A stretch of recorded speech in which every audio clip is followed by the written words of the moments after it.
We're going to see supply chain management.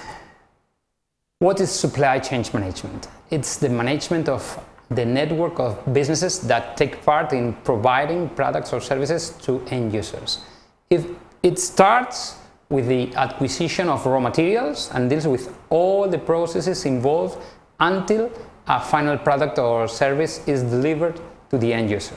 For example, transportation and storage of raw materials, its conversion into a finished product, and transportation, storage and delivery to the end user.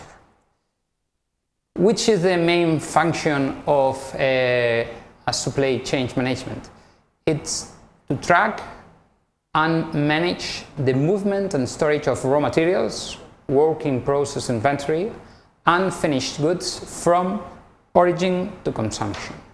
This happens because as organizations strive to focus on core competencies and become more flexible, they reduce their ownership of raw material sources and distribution channels. These functions are increasingly being outsourced to other firms that can perform these activities better or that are more cost effective. The effect is to increase the number of organizations involved in satisfying customer demand, while reducing managerial control of daily logistics operations.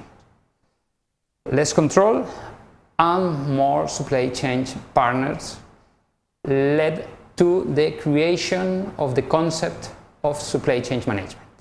The purpose of supply chain management is to improve trust and collaboration among supply chain partners. They are no more called suppliers, they are partners. And thus, improving inventory visibility and the velocity of inventory movement.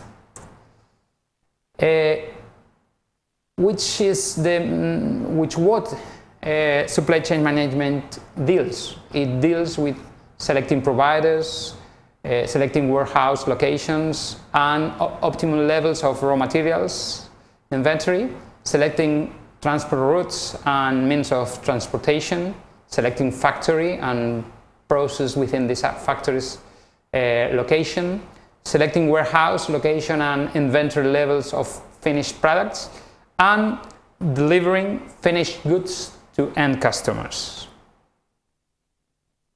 The main task of a supply management system is to manage complex and dynamic supply and demand networks that are interlinked.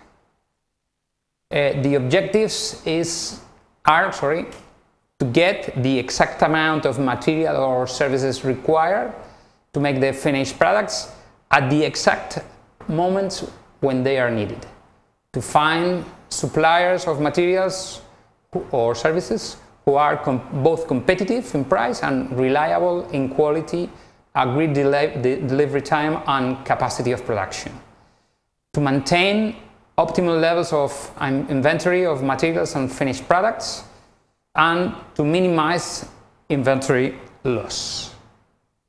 It also tries to improve trust and collaboration with partners. It deals with payments to suppliers and from customers. It tries to maximize efficiency and to improve business competitiveness. It really looks for creating a value chain of multiple companies.